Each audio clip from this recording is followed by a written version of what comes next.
Hello everyone, this is JG1 Barton again, and in this video we're going to be doing another quick tutorial, this time on the Fw-190. We will be performing this in the Fw-190A3, although the fundamentals that we are going to go over in this video will apply to all of the Fw-190s, even the Dora 9 and the A8. The only difference between these aircraft is going to be the specific power settings that you use, and you can find those by pressing O, going into specification, scrolling down until you find, went way too far, engine modes. So our nominal unlimited time is 2300 RPM. Our combat power up to 30 minutes is 2400 RPM, and this is the power setting we're going to be using for takeoff.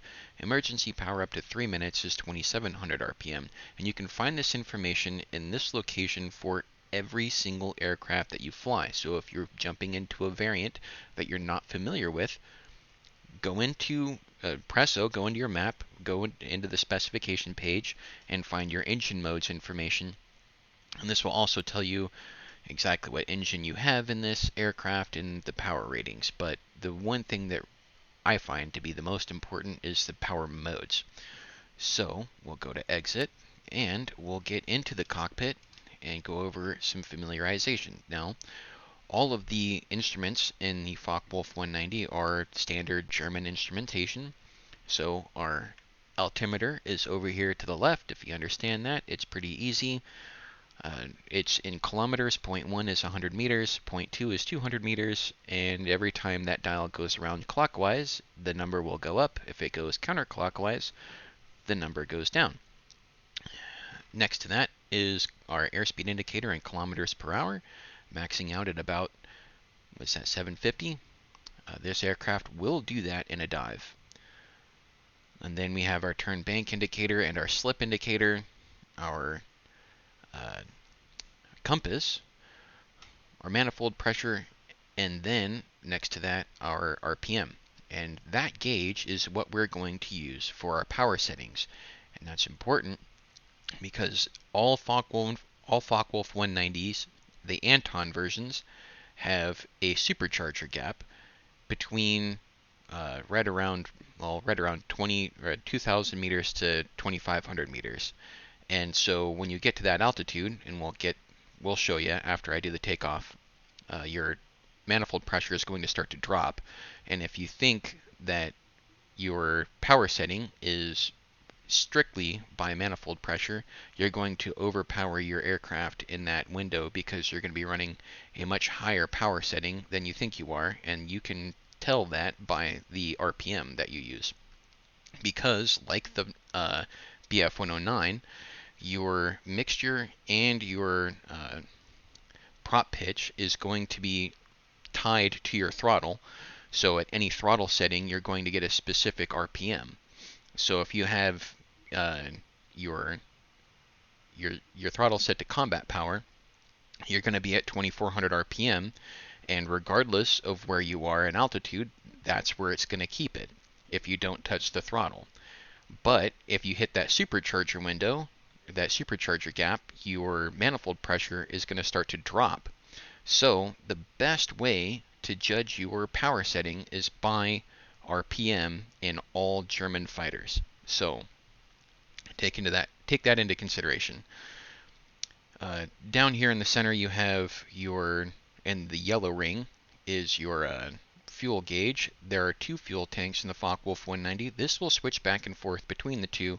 The rear tank is going to empty first, and that's because the overflow that is provided to the engine, the pumps provide more fuel to the engine than the engine requires, and the overflow is going to end up being pumped into the forward tank. So one of these tanks is going to draw down to zero before the other tank moves, unless of course you have a fuel leak. Now next to that on the left is our temperature gauge. This is our cylinder head temperature gauge. Do not let that get over about 100 or so. It's really hard to overheat this aircraft unless you're flying slow at very high power settings. So if you're in a very steep, very high power climb. You're really going to want to watch that, especially in a summer map where the temperature is very hot, but otherwise I wouldn't even really worry about it. Next to that, you have your fuel and your oil pressure. The fuel, I believe, is on the left and the oil pressure is on the right. And everything after that is all going to be pretty much automated, except for, well, might as well go over the clock is right there, no big deal. These are your ammo counters, your MG17 for your 30 caliber over the nose machine guns, your cowling mounted machine guns, and then your inside MG151 20s, which are right there. The outside MG151 20s do not have an ammo counter. And let's see what else. So here, right in the center, there are a bunch of lights, and we'll see those come on when we start the plane, which we might as well start right now. Let's go ahead and hit E. So the center three are your main landing gear and your tail wheel, and then the outside ones are your flaps, if I remember correctly. This here, these three buttons on the left and the two on the right, the three on the left are your flaps. Red is up, yellow is combat flaps or takeoff flaps, and the bottom one is your landing flaps. So that's your max up, medium, and max settings. And then on the right is your gear switch. So we'll go ahead and hit F to go flaps to takeoff, and we see we have a yellow on both sides, indicating that both sides of the flaps are at takeoff. We'll hit that again, and now we're going to landing flaps. And when those get green, we're in landing flaps. So we'll go to Shift F, go all the way back up to the normal setting, because we do not, in a slick configuration, need flaps to take off. Next to that, on the left, right underneath the yellow handle, is the trim setting. We are going to trim nose up, which means that that dial is going to go down, and we're going to go down 2 full notches. I think that's 2 degrees, or 62% of our trim. And now that our aircraft is on and ready to taxi, we're going to go over our taxi procedure. So like the Focke-Wulf, or like the BF-109, excuse me, the Focke-Wulf 190 does have a tailwheel lock, but unlike the BF-109, that is automatic and not manual. The only thing you need to do to activate the tailwheel lock is pull the stick all the way to the rear, and you will see that you will lock the tailwheel. Like the BF-109, this one is prone to ground loops because the brakes seem to be a bit weak, and it really digs in. However, it's a little bit more stable. You're less likely to wing it over. You'll just spin and look like an idiot, but don't worry, that happens to literally everybody. So when we lock this tail wheel, we're going to go ahead and use a little bit of rudder. We don't have to use quite as much as we do with the BF-109. And we're going to move forward. We can use the rudder and brakes to move the aircraft, or to steer the aircraft, even with the tail wheel locked, but that is less than optimal. Where's the runway? I probably should have figured that one out first. To the right. Okay, well, here we go. So, full right rudder, full brake on the right side. We're going to go ahead and swing this thing around nice and gently, and as we swing around, before we get to our heading, we're going to counter with left brake and left rudder so we can slow the aircraft down. And we really want to be very touchy with this aircraft, very slow and respectful on the ground, as this thing will also punish you if you get this wrong. Lock the tail wheel whenever you can, whenever you need to go in a straight line. If you have people in front of you on the taxiway, it's going to make this a little bit more difficult because you do need to move the front end around in order to see in front of you and make sure you don't run over somebody. But don't get too fast like any aircraft. These things, in a simulator, it's really hard to judge exactly how fast you're going, and you can get comfortable going faster than you really would want to in one of these aircraft in real life. As we come up to the runway, we're going to go ahead and unlock the tail wheel, and as again, using lots of counter for our rudder and our brakes to make sure that we don't over-rotate, we're going to line up with the runway. We're going to come to a complete stop, lock the tail wheel, and close canopy. Now, we have our trim set at 2 degrees. We have plenty of temperature in the engine. We're ready to go. What we're going to do is lock the tail wheel, and we're going to hold back pressure on the stick until we get up past 80 kilometers per hour on our indicated airspeed, and then we're going to slowly rotate into a neutral and even forward stick. And then once the tail comes up off the ground, we're going to use the rudder to maintain our position, our heading down the runway. And then as the nose comes down and we're able to see over the nose of the aircraft, the horizon, we're going to slowly transition back to neutral and even rear stick in order to get the aircraft rotated and off the ground. So that will happen somewhere north of 150 kilometers an hour, but shy of 200. So here we go. Lock the tail wheel, rolling into our power setting at 2400 RPM. Be very careful not to jam the throttle forward because the prop pitch reacts at a certain speed and you can overreact that. Alright, so here we go. Forward stick, nose down, and we're going to release forward stick slowly to maintain our pressure or our attitude, and then slowly into back stick, and we're up, gear up, and maintaining this, letting our airspeed climb slightly to around 300 kilometers an hour, 280 to 300, and then adjust your trim as necessary to maintain this climb rate at about 300 kilometers an hour.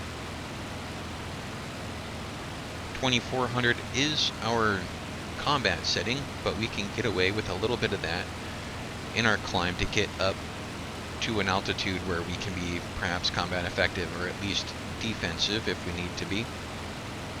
Now as we climb, I'm going to go ahead and skip forward to show you our supercharger gap and what that looks like. So right now we have 1.32 ATA at 2400 RPM, and that's our combat setting.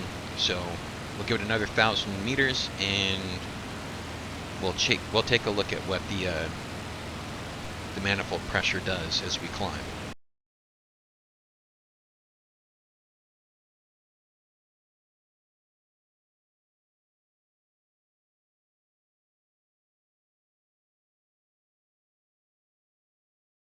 So we're already at 2,000 meters, and our manifold pressure, same RPM as before. I have not touched the throttle. Our manifold pressure is now at 1.16 and falling. This is going to continue until we get to an altitude where this will automatically switch over to the second stage supercharger. The reason why we have this gap is because there's a spot where we're above the maximum efficiency of this first supercharger. So the first supercharger can't stuff more air into the engine, but it is not switching over to the second supercharger quite yet. So if you have combat within from 1500 or 1800 meters all the way up to when your supercharger switches over to its second stage, which is somewhere north of 2500 meters, 2600 meters in this instance, avoid combat in those altitudes if you can. If you have to run, dive down below those altitudes in order to make sure, or if the fight is above this altitude, try to avoid that altitude. So dive down to just above, so right around 2700 meters. If you have to get lower than that, go all the way to like 1500, because at that medium altitude you're going to have a performance gap where other aircraft are going to be able to catch up to you in performance and relative performance. So try to avoid that if at all possible. And remember that if you're flying against a Focke-Wulf 190, you can put them in a position where their advantage, their speed advantage, their power advantage, and especially their ability to climb is compromised. So now we'll go ahead and skip forward to our landing phase, which is very easy in this aircraft. Coming around for the landing, we're going to go straight in. We still have a boatload of energy. This is more like what you would see in a multiplayer server if you were coming in. I know with the Fw-190 video, it was already at really low speed because it didn't go that far from the airfield. But with this one coming down from altitude, we've got a much more realistic setting where we are in conditions that are probably more like something you would see in a multiplayer server when you're coming back from a sortie. So we're falling or descending completely power off. What I'm going to do is raise the nose and kick the rudder and put this into a sliding climb. And as we bleed speed, I'm going to roll to the right and then bring it back onto the center line. Being careful, very careful, to avoid stalling. Dropping the gear under 350 kilometers an hour and then dropping flaps all the way to landing flaps. And now we're going to 100% back trim, so nose up trim 100%. Like the Fw-190, we're going to come in at about 200 kilometers an hour so that we can keep our nose low and our eyes on the runway. And then we're going to, as we cross the threshold, chop the throttle, pitch the aircraft up into a nose up situation where we can drop into a perfect 3-point landing. Around 160 to 150 kilometers an hour, the aircraft will just begin to fall straight out of the sky. So if you put it into a 3-point landing and attitude and hold it there while your aircraft drains altitude about 10 feet off the ground or so, the aircraft will just naturally drop right onto the runway, nice and easy, no bouncing, and a minimal rollout. Use your tail wheel lock like the Fw-190 when you land in the Focke-Wulf 190 to avoid rolling the aircraft or spinning the aircraft at the end of your landing roll. That's one of the big advantages of doing a 3-point landing, especially in the Focke-Wulf 190s, because if you have your stick all the way to the rear when the aircraft drops in, you've already locked your tail wheel, and then you can go straight into the brakes and using differential braking between your left and your right to steer the aircraft along with a little bit of rudder inputs. And you should have a nice, easy rollout. So that's the Focke-Wulf 190 in a nutshell. Enjoy this aircraft. It is very fast. Do not turn in this plane very much if you can get away with it. This is not a turn fighter. But beyond that, that's a very basic taxi, takeoff, and landing tutorial. Thank you guys very much. If you liked this video, if you got a lot out of it, please like and subscribe, and leave me a comment if you have anything to say. If you have any suggestions for future videos, please drop me a line. With that said, thanks for watching. Catch you next time.